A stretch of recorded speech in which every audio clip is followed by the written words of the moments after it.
Les problèmes de belle famille, c'est toute une histoire. On va parler de quoi et laisser quoi. On sait qu'en Afrique, quand on se marie, on n'est pas seulement la femme de son conjoint, mais on devient l'épouse de tout un village. Dans ce contexte, on peut souvent avoir l'impression que cette nouvelle famille élargie vient en fait dormir avec nous et s'installe au milieu du lit. Ma belle-mère m'a accusée de sorcellerie pour me séparer de mon mari. C'est le titre de l'émission d'aujourd'hui.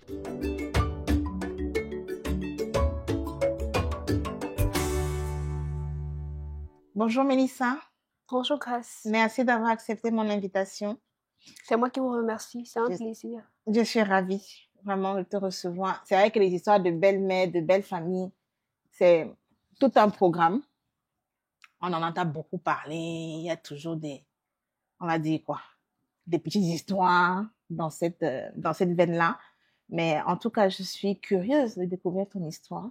Je te laisse nous la raconter. En fait, c'est vrai que mon histoire, elle est certainement similaire aux histoires que plusieurs personnes ont vécues et qui n'osent déjà pas raconter. J'espère que la mienne pourra permettre à plusieurs d'autres personnes de pouvoir s'exprimer. Peut-être qu'à travers mon histoire, certaines personnes découvriront qu'elles souffrent et qu'elles s'acharnent pour rien.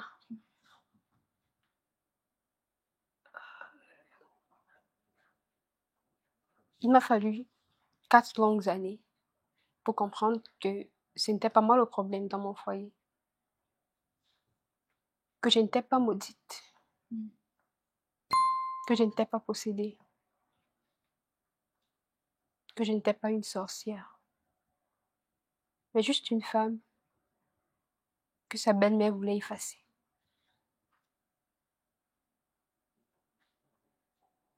Quand j'ai rencontré ma belle-mère, elle était très calme, pas trop de remarques. Elle m'a beaucoup regardée et c'est son fils qui m'a fait comprendre qu'elle elle n'avait pas de problème avec le fait que nous allions nous marier. Avant mon mariage, je dirais qu'on n'avait jamais vraiment eu de conversation en tant que mère et belle-fille. Mais 2 mois après mon mariage, tout a basculé.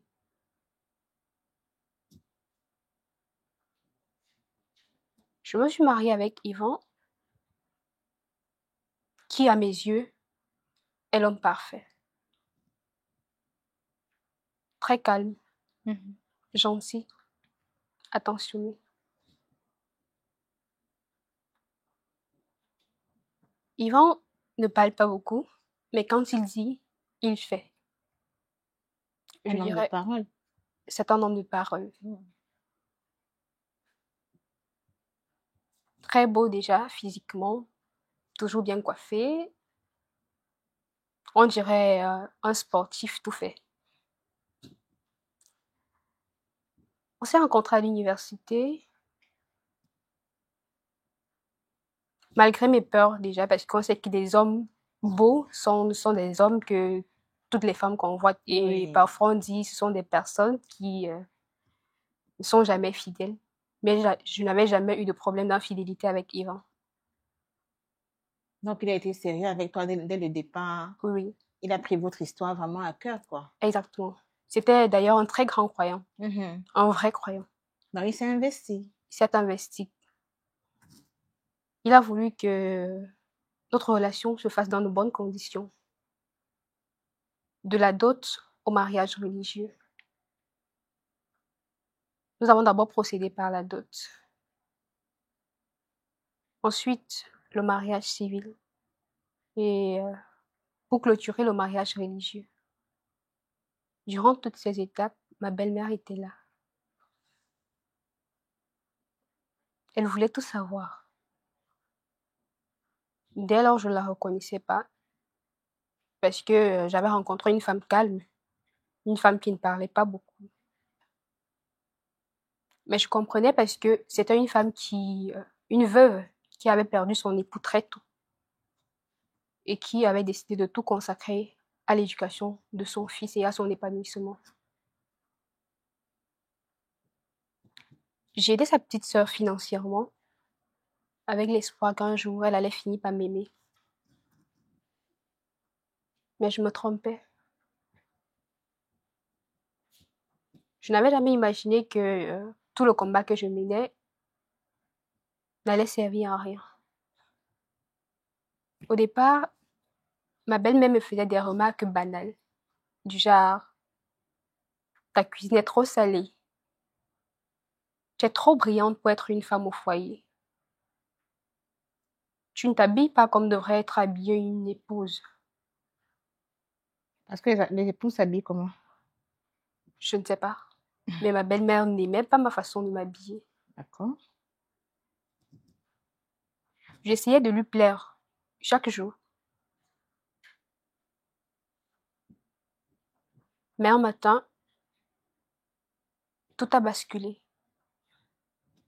Yvan est venu à ma rencontre et il m'a fait comprendre qu'il avait fait un rêve. Je l'ai d'ailleurs trouvé très inquiet. Il me dit, dans son rêve, il me voyait m'envoler. T'as envolé comme les oiseaux. Oui, exactement, qu'il me voyait littéralement Il t'est voler. envolé, ok. Oui. Je me suis mise à rire, mais je dis, qu'est-ce qui t'arrive? C'est un rêve. Comment est-ce que tu peux prendre des choses comme ça au sérieux?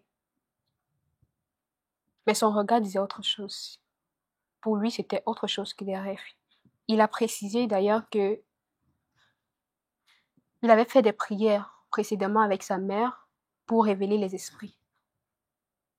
Ça veut dire quoi, réveiller les esprits? Pour que s'il y a un esprit malveillant dans la maison ou tout autour, que cet esprit se manifeste. Ah, ok, d'accord. Exactement. Quelques jours plus tard, sa mère l'a emmené dans une église de réveil. Et là-bas, le prophète a dit à mon mari que ta femme est une sirène. Elle bloque ta destinée. On doit soit la délivrer ou la chasser. Dès le retour de mon mari à la maison, ma vie est devenue un calvaire.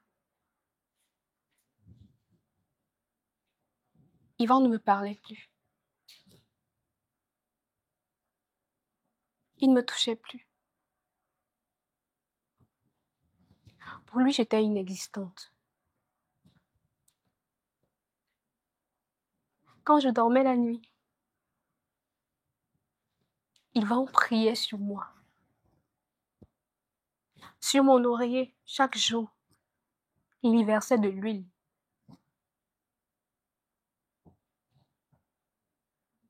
Sa mère était déjà venue s'installer à la maison. Tous les jours, elle faisait des veillées de prière.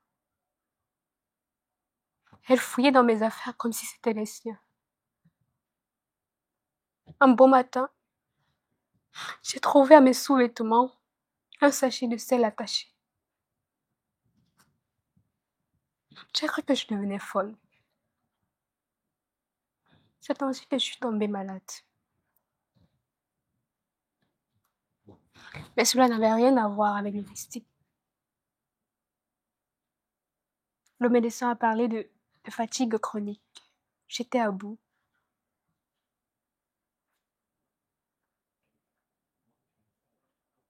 Je t'écoute. J'étais angoissée. J'avais peur. Effrayée par l'idée que je n'arrivais pas à concevoir. L'idée que la seule personne que j'aimais finisse par m'abandonner.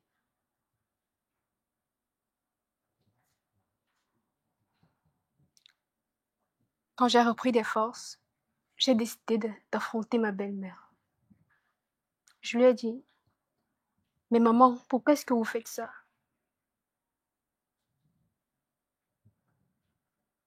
Ma belle-mère m'a regardé droit dans les yeux et elle m'a dit, parce que tu ne viens pas de Dieu. Tu ne viens pas de Dieu. Oui. Tu as attaché mon fils, m'a-t-elle rajouté.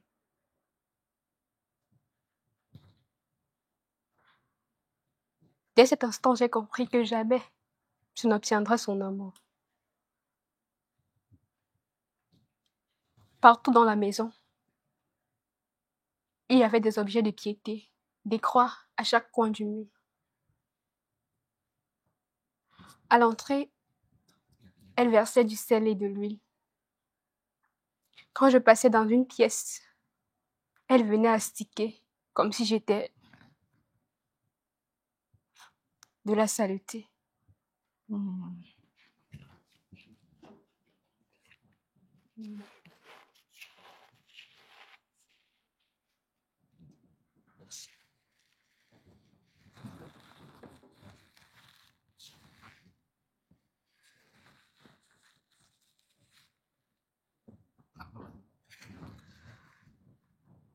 Un jour,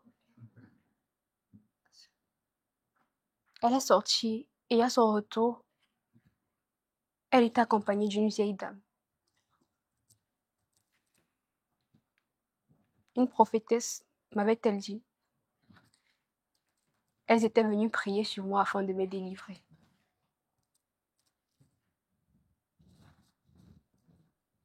Tellement elles ont prié. Elles ont crié. Elles m'ont secoué de toutes leurs forces. Et j'ai fini par m'évanouir.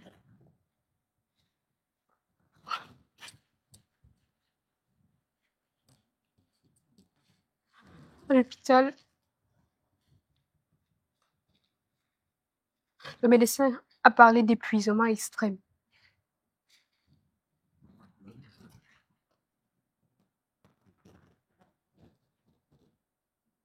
À mon réveil, mon cauchemar prenait vie.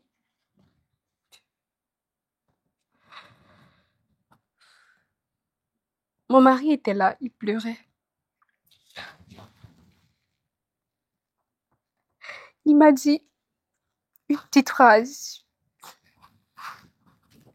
Je ne sais plus qui croire. À cet instant, j'ai compris que j'étais seule au monde. J'ai décidé de quitter mon foyer. Et je suis partie.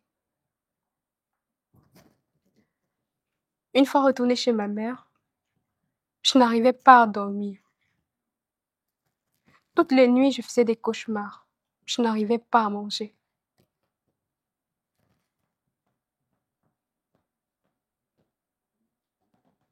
J'ai décidé de demander le divorce. Mais ma famille n'admettait pas. De tous les côtés, ça parlait. Elle n'était pas prête pour le mariage. Elle n'a pas pu tenir. Elle est partie parce qu'elle ne pouvait pas supporter.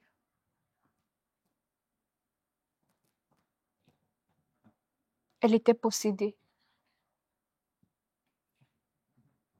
La vérité me hantait. J'avais honte. J'avais l'impression d'avoir échoué. Et plus la vérité me blessait, plus elle m'éclairait. Quelque part en moi, je savais que j'avais été piégée. Quelque temps après, mes douleurs ont commencé à s'estomper. J'allais un peu mieux. Mais je me dis toujours, la sorcellerie, ce n'est pas uniquement dans les rêves, mais c'est dans les regards, dans la jalousie des personnes qui nous entourent, dans la puissance que l'on donne aux personnes qui prétendent vouloir protéger, mais qui n'ont qu'un seul but, celui de nous faire sombrer.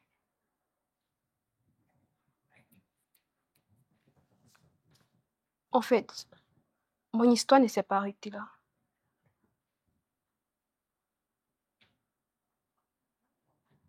Quelque temps après ma demande de divorce,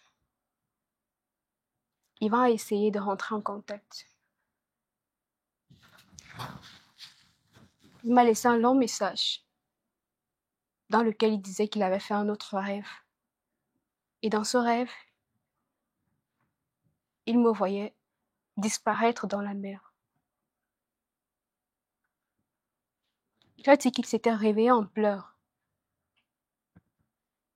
ne sachant plus distinguer ce qui lui venait de Dieu et ce qui venait de sa mère.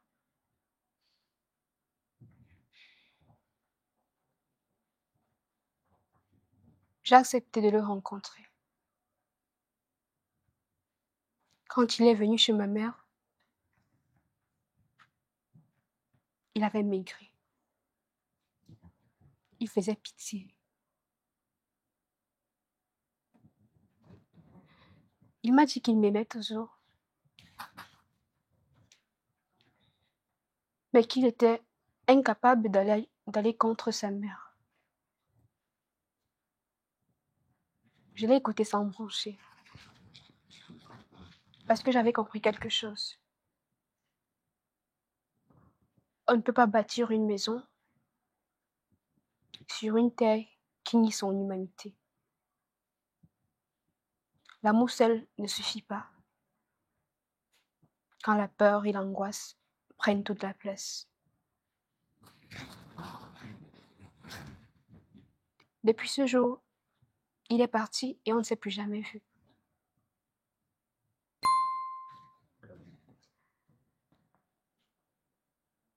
Quelques jours plus tard, j'ai reçu un appel de l'une de ses cousines. Elle m'a dit que la mère d'Yvon disait toujours que son fils ne pourrait jamais lui être arraché par une femme. Et pourquoi ça t'appelle pour te dire ça? Je n'ai pas compris, mais ses paroles m'ont glacée. Elle m'a dit, sa mère disait toujours, aucune femme ne me prendra mon fils. C'est ma richesse, mon pilier, mon époux spirituel. Son époux spirituel. Elle a dit ça comme ça. Ce sont les mots que sa cousine m'a rapportés. Tout de suite, j'ai senti mon sang se glacer. Je ne savais plus quoi dire.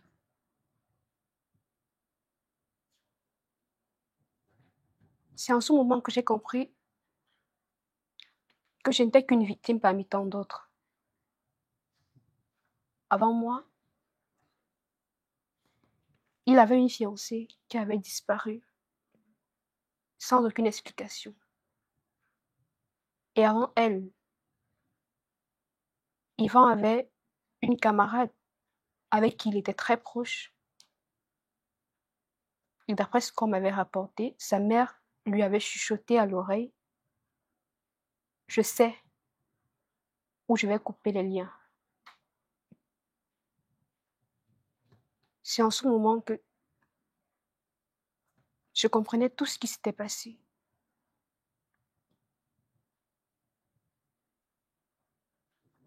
Tout prenait sens.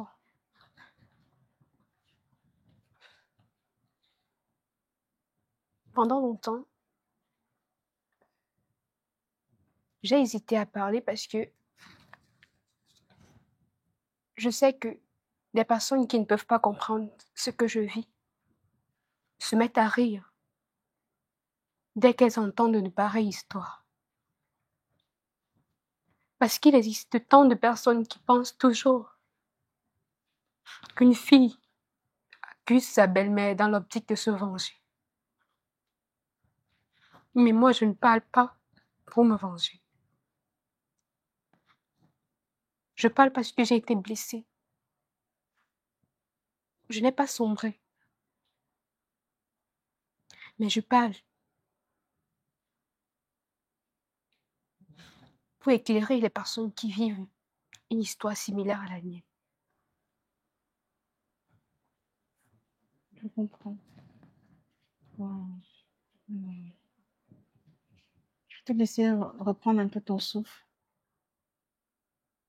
Wow. Vous me coupez, comment dirais-je, vous me coupez la parole, vous me coupez les mots, je ne sais même plus quoi dire, tellement je ressens toute ta peine jusqu'ici. Reprends-toi, prends ton souffle, on revient juste après avec la boîte mystère. Merci. Ouais.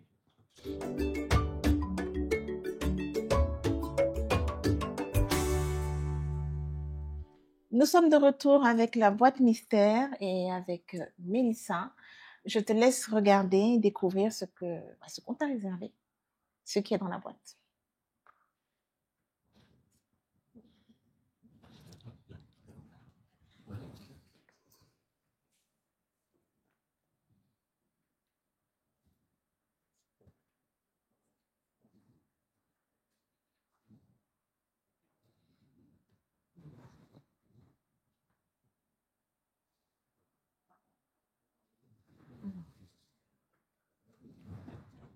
Moi, je vois un peigne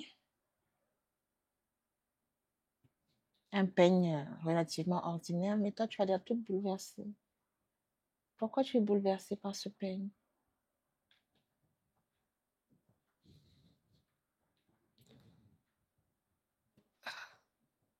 Ce peigne est similaire à celui que ma belle-mère m'avait offert.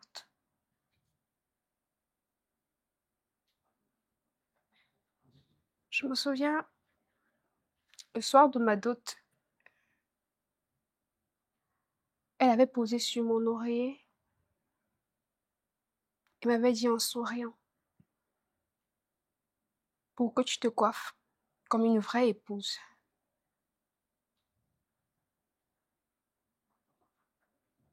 Tout de suite, je n'ai pas compris. Mais avec du recul, je comprends que ce n'était pas un cadeau, mais une injonction. Une façon déguisée pour elle de me dire: deviens ce que je veux. Ce peigne me rappelle tout ce que j'ai dû défaire dans ma vie. Les prières tordues,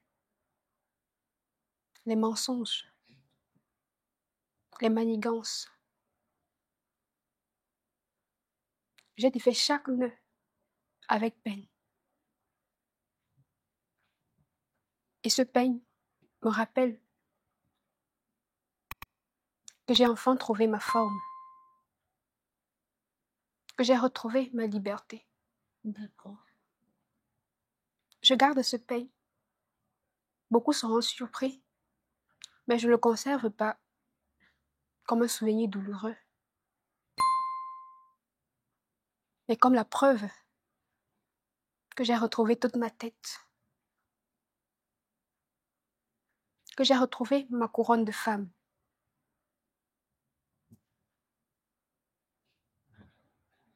C'est ce que représente ce peigne à mes yeux. Je comprends. Si tu permets, je t'avouerai que j'ai plusieurs questions à te poser pour approfondir ton histoire, pour comprendre un peu. Je n'ai pas voulu t'interrompre pendant ton récit parce que, bon, d'abord, je te sentais très émue et puis, par respect aussi pour ta parole, pour te laisser l'espace nécessaire pour t'exprimer. Il n'y a pas de souci. Donc, on revient juste après avec les questions. Merci.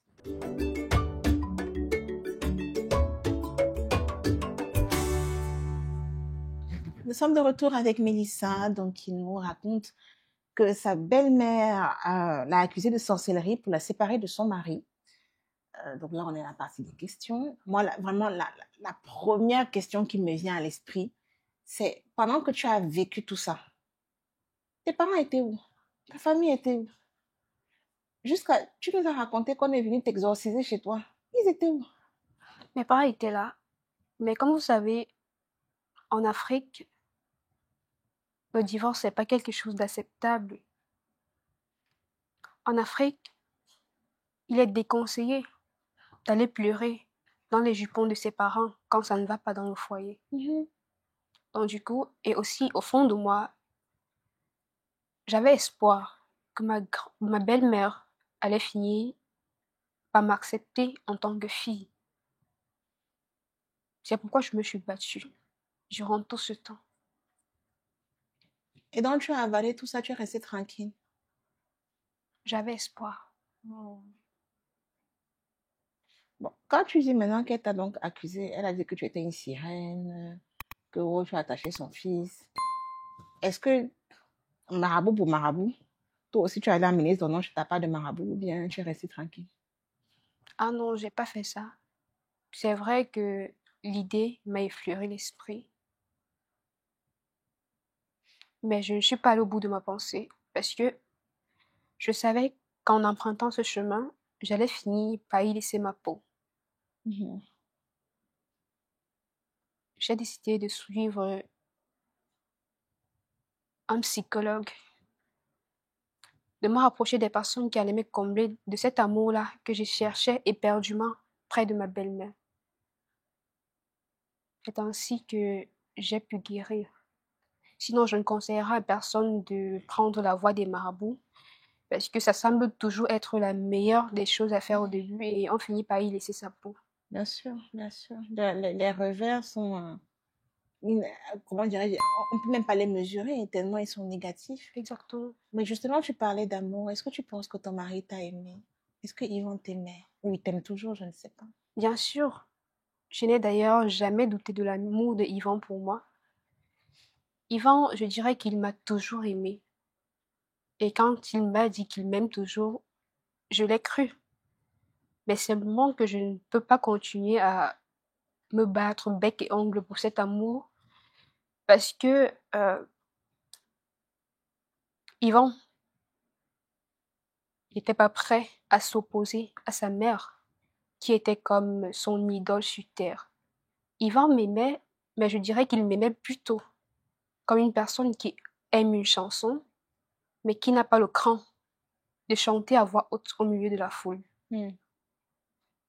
Justement, quand tu parles donc de sa mère, est-ce que tu as pensé à parler avec sa maman? Est-ce que tu l'as confrontée un jour?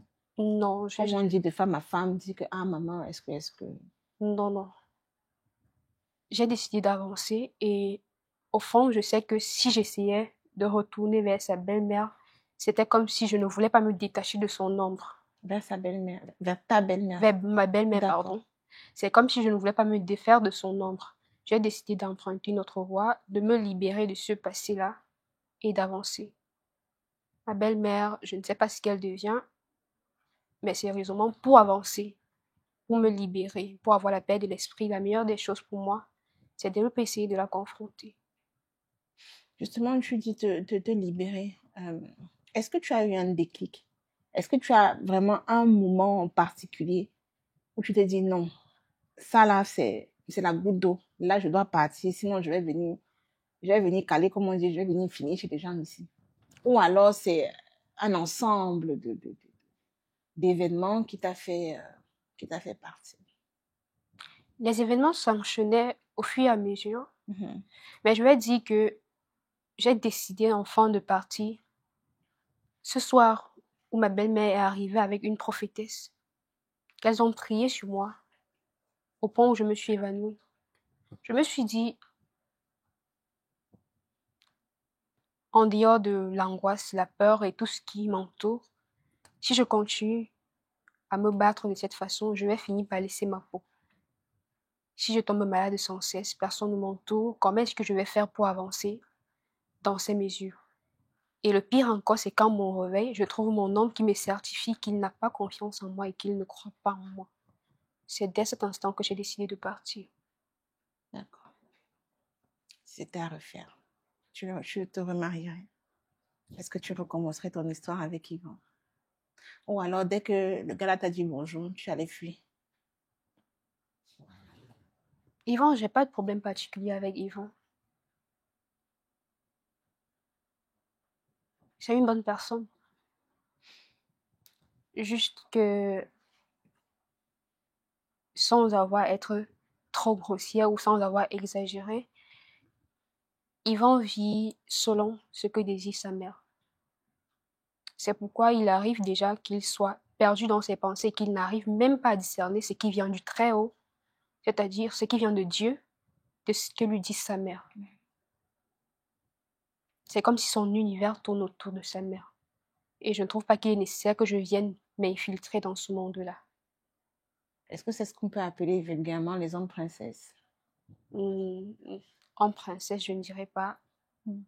Les hommes princesses, ce sont des personnes qui ont besoin de leur mère pour tout et pour rien. Pour se marier, on a besoin de maman. Pour avoir parfois une copine, il faut que maman approuve et tout. Yvan, c'est plutôt celui qui vit selon ce que sa mère lui dit. Il peut essayer de oser, mais si sa mère n'est pas d'accord, il lâche prise. Donc, Yvan vit pour sa mère. Je comprends. Qu'est-ce que tu souhaites qu'on retienne de ton passage? Quel est le message que tu souhaitais transmettre aujourd'hui? Je dirais que j'aimerais que toutes les personnes qui me regardent aujourd'hui comprennent qu'il ne faut pas laisser sa peau en essayant de plaire aux autres. Il faut aimer. Il faut se battre pour faire plaisir à sa famille. Mais jamais je ne conseillerais à qui que ce soit de piétiner sa fierté, de mourir ou de se laisser mourir juste pour mendier de l'amour, parce qu'à un moment donné, ce n'est plus essayer de plaire, c'est mendier l'amour. Tout le monde mérite d'être heureux. D'accord, je comprends.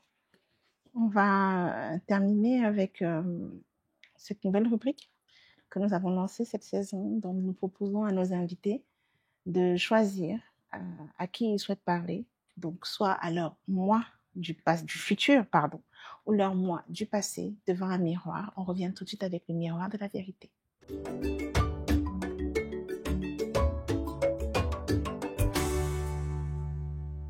Nous sommes de retour avec Mélissa pour le miroir de la vérité. Cette saison, nous proposons donc à nos invités de parler à leur moi du futur ou leur moi du passé devant un miroir, comme s'ils y étaient tout simplement. Qu'est-ce que tu as choisi? Ton moi du futur ou ton moi du passé? Ton moi du passé. Ton moi du passé. Mais tout le monde quasiment choisit le moi du passé. Hein. Du passé. Peut-être que ça parle plus, ça donne plus de... Peut-être c'est une façon d'enterrer le passé, de se mettre dans la peau de la personne qu'on voudrait être à l'avenir. Raison pour laquelle, bon, je pense aussi que c'est à partir du passé qu'on fait l'avenir. Complètement. Effectivement, le passé est un socle indispensable. Je te laisse y aller dans ce cas. D'accord.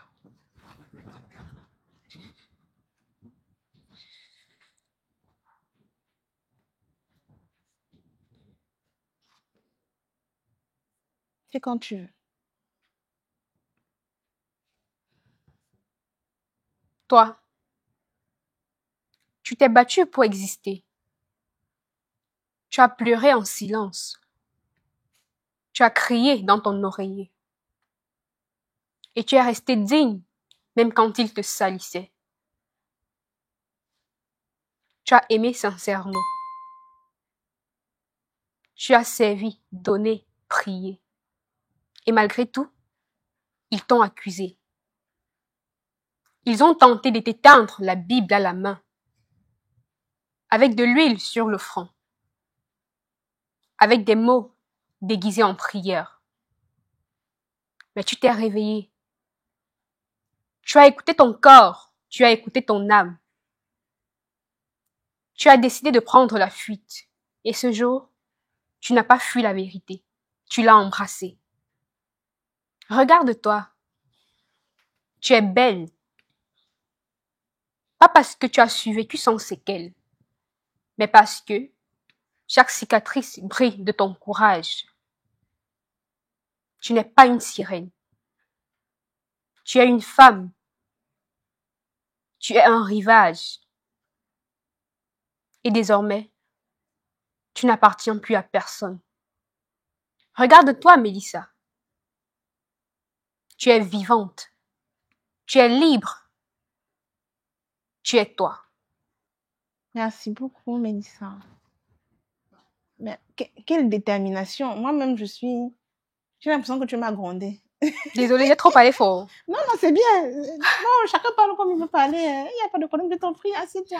C'est pour dire la force qui émane, en fait, de ce que, de ce que tu as dit. Je te dis que moi, je me suis sentie secouée ici, alors que tu parlais à toi et toi, hein. Mais je veux dire, le message, il a transporté, je pense, tout le monde. Même les techniciens sont, tu vois, maintenant on a peur. Oh, je plaisante, mais merci infiniment. Vraiment, merci d'avoir pris ce courage. C'est pas facile, hein, c'est pas évident. Tout ce que tu as vécu, vraiment, je le comprends. Je te souhaite bon vent, comme on dit. Plein de bonnes choses pour la suite, Merci. en espérant que nous, on aime les bonnes histoires. Donc, s'il y a un bon déroulé, une histoire sucrée derrière, reviens nous raconter, ça nous fera très plaisir. Moi également, j'en serais enchantée. C'est la maison. Tu viens quand tu veux. D'accord. Merci à vous d'avoir été parmi nous. J'espère que vous aurez pu tirer beaucoup de leçons de l'histoire de Mélissa, qui est une histoire pas évidente, vécue par beaucoup de personnes. Nous sommes en Afrique, nous avons nos réalités. Les pratiques, les sirènes sont montées, les sirois sont descendus, les marabouts sont allés à gauche et puis la même famille allait à droite. Bon, c'est des choses qu'on connaît, qu'on vit au quotidien. Mais on apprend aussi à contourner, on apprend à manager, à mettre de l'eau dans son vin et puis à avancer surtout. Je vous dis à la semaine prochaine. Prenez grand soin de vous et de ceux que vous aimez. À très vite.